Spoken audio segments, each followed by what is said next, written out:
Hey y'all, welcome back to another video, man. We're gonna be reacting to Zion Williamson. If you haven't heard, Zion Williamson is back to being skinny and shredded. I mean, he was always shredded, but he's back to being skinny. If you know me in real life, I'm a really big Zion fan. I've always believed in two players, Zion Williamson and Ben Simmons.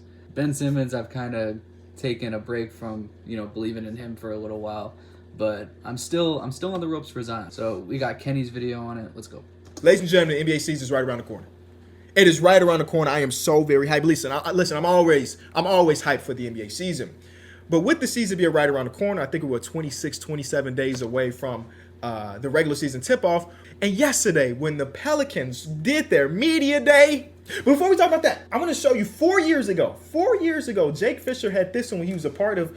Bro, I forgot Zion used to look like this. Holy shit. I'm surprised he didn't get kicked out of the league when he looked like that, bro. Bleacher Report, this is 4 years ago when Zion had reached north of 300 pounds this offseason. People were not happy. Obviously, this man is always really excited and really happy, but this was unacceptable, and obviously it led to some other things. And then yesterday happened. Again, 4 years ago, this is him. Who is this man? Bro, look at him. Look at this. Oh yeah. Oh, MVP season coming. MVP season loading. I don't care what anybody has to say. MVP season loading. Look at this dude. I gotta hit the gym. I gotta get in the gym. I gotta lose some weight. Are we serious right now? This doesn't even look like the same person. This doesn't like the same person. And we had seen pictures of Zion during the offseason, but all the pictures that I had seen, he was wearing baggy clothes, he was hanging out with the guys, he wasn't really showing that he was out there cutting, he was out there doing this, he was out there doing that. I have always been excited for Zion. Hell, even when he was in this picture over 300 pounds, I was still defending Zion because, well, I love Zion.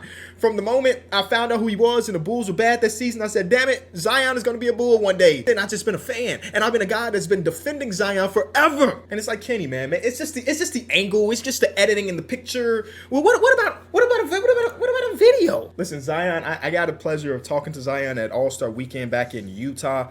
See, but we falling for the trap again, bro. That's the thing. Like, we keep, like, it's the same thing as the Ben Simmons situation. It's the same thing as Ben Simmons. I really hope that Zion can turn it around, but I feel like it's going to be the same thing as Ben Simmons, man. He's always been a super excited, smiling type of dude, but this right here, right? The other picture was amazing, but seeing the video makes me more optimistic because it's sometimes you see players lose a lot of weight and you're like, ooh, his game was catered to him being more physically dominant than the other people. In this video, you can still see he's got his shoulders are still tight. He's still got a lot of strength. So I'm excited about what Zion's going to do this season. You know, he kind of looks like he did back in college. He kind of looks like he looked like, back in Duke or even maybe high school. Maybe even a little better than that. I don't know. That's the thing, though, dude. It's a trap. It's a trap. I gotta keep reminding myself it's a trap, but I'm really rooting for Zion, man. Man, a healthy year of Zion is just overall good for basketball. I am falling for the Zion Williamson hype for another season in a row, and this comes at the perfect time. I already did this spiel a little bit on Numbers on the Board, our podcast and everything, but right now ESPN is putting together their top 100 list. They always do, right? Over the last couple of years, I've told y'all, don't even care about these lists at the end of the day, unless you really just react for content at the end of the day. But nobody should be really upset if their favorite player is low on this list, because realistically, a lot of people are putting together these lists with the idea of getting people to care about the list, getting people to talk about the list. Yes, I am here doing that exact thing, but the perfect timing is here. Because as I stroll through this list, the 64th best player in the NBA is Lu Dort, according to ESPN. 63 is LaMelo Ball.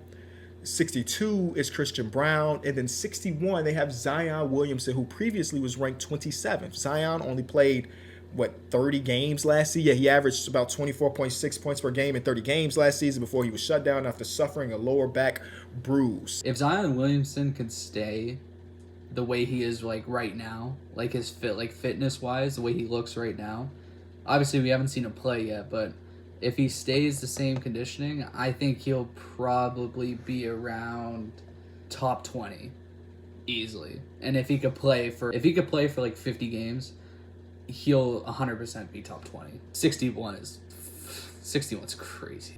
There's no better time like the present, because look at this screenshot. I got so much love for Austin Reeves. So much love that I have somehow... Little hot take, Austin Reeves is overrated. From what we saw in the playoffs, Austin Reeves is overrated. I don't want to hear anything about Austin Reeves anymore. Like, I used to be like a decent Austin Reeves fan, but I don't want to hear nothing about Austin Reeves anymore, bro. Trade him.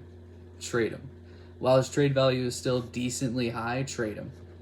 Found myself on our podcast as like a Lakers believer in some instances.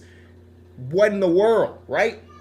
But hopefully this and the conversations about Z over the last year or so is the fuel that he needed to get back to who we know he can be. It is unacceptable for him to be this late into his NBA career and to have 0 NBA playoff minutes. That over the last 3 seasons, he's got 2 years where he didn't even crack 35 games played, right? Those are some things that have obviously been ailing him over the last couple seasons. So, bulletin board material, 61st best player in the NBA according to the worldwide leader in sports. That's asinine. I got to go out here and show these people who I am. Because we know.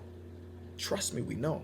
There's many times last season, even though the numbers say 26, 7, and 5, whatever, 26, 7, and 5, especially early in the year, that explosiveness was just not there. You compare it to who he was in 2021, 2022, when he made his All-Star game, it felt like night and day. But to be fair, though, he's had injuries, so, like, the more injuries he got, especially he's been having injuries to his back, his hamstring, all that, the athleticism is going to go a little bit, right? He's not going to be as explosive. He's not going to get to the paint as easily as he did before. So, I mean, you got to cut him a little bit of slack on that, bro. Season progressed, he became more efficient there, that even if exposure rate wasn't to the point where his head was at the box of the backboard, I felt like he was just playing better. Once we got to the point where it really was point Zion, I fell back in love with the game that he was playing.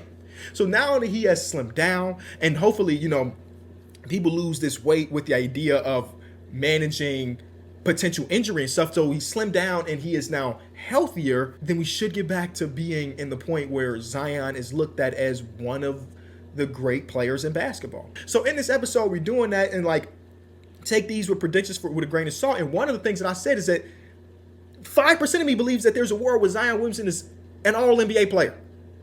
You would think in your mind, considering the amount of hype and the 2 All-Star appearances, that Zion has done that before. The answer is no, he's just got 2 All-Star appearances. He's never made an All-NBA. He's got some votes, right? But he's never actually made it.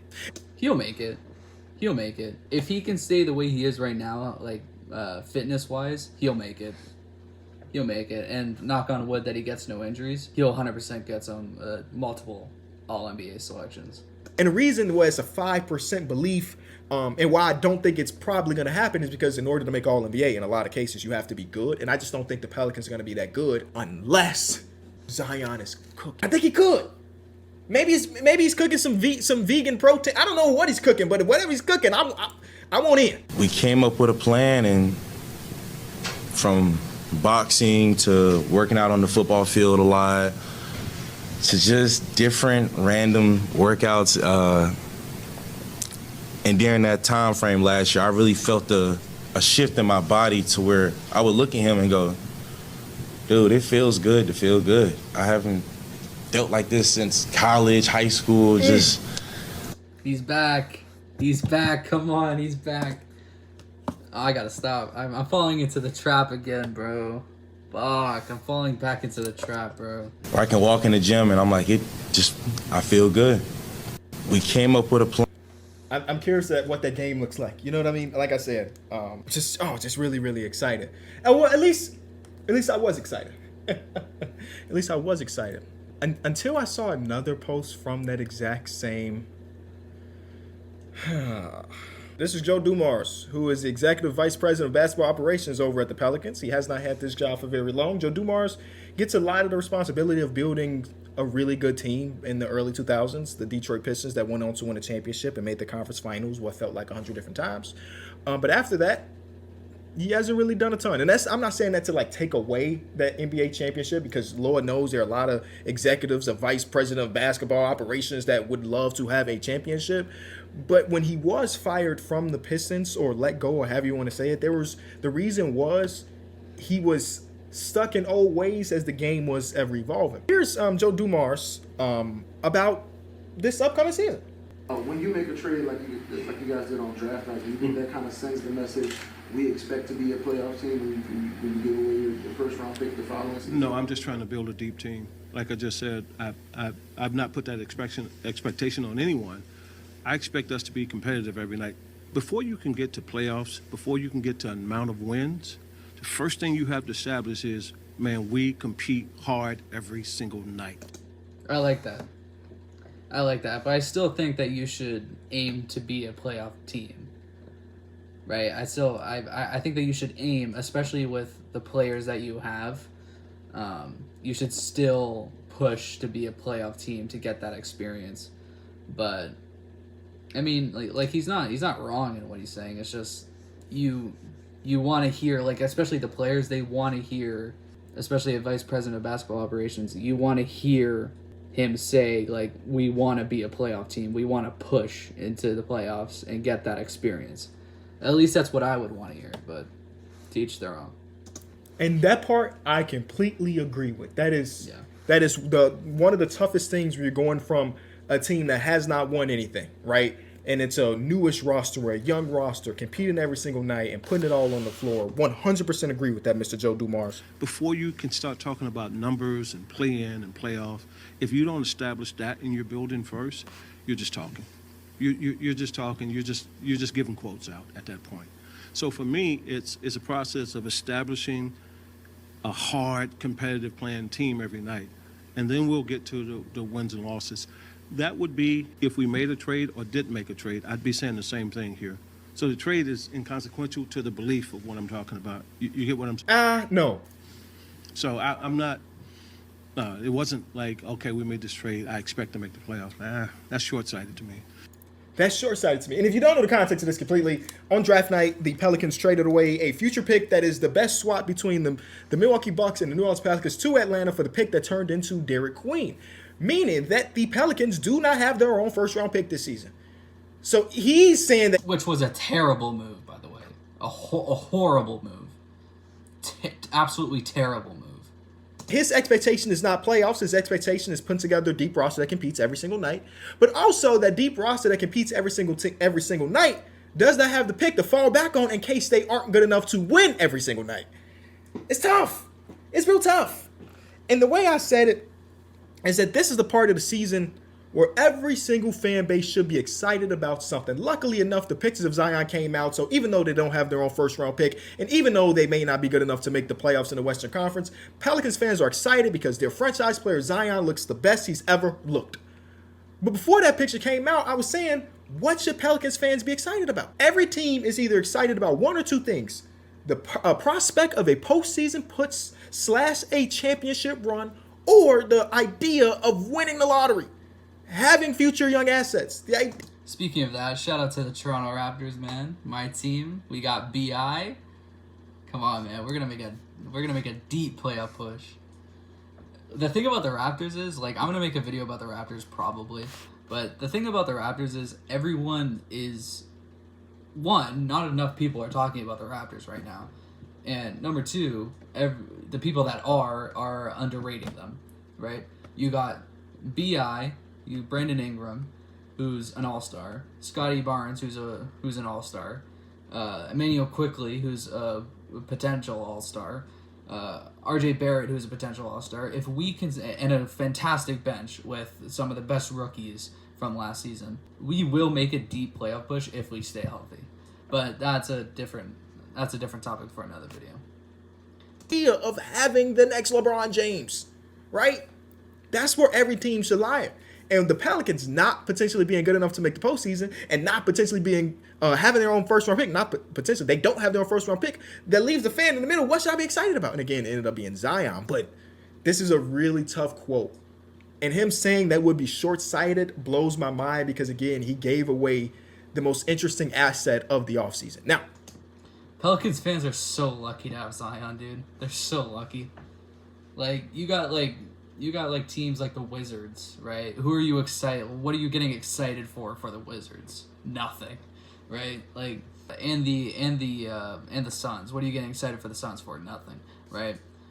the Pelicans are so lucky that they have Zion to something to look up to. That it's crazy. Anyway, that's pretty much the video.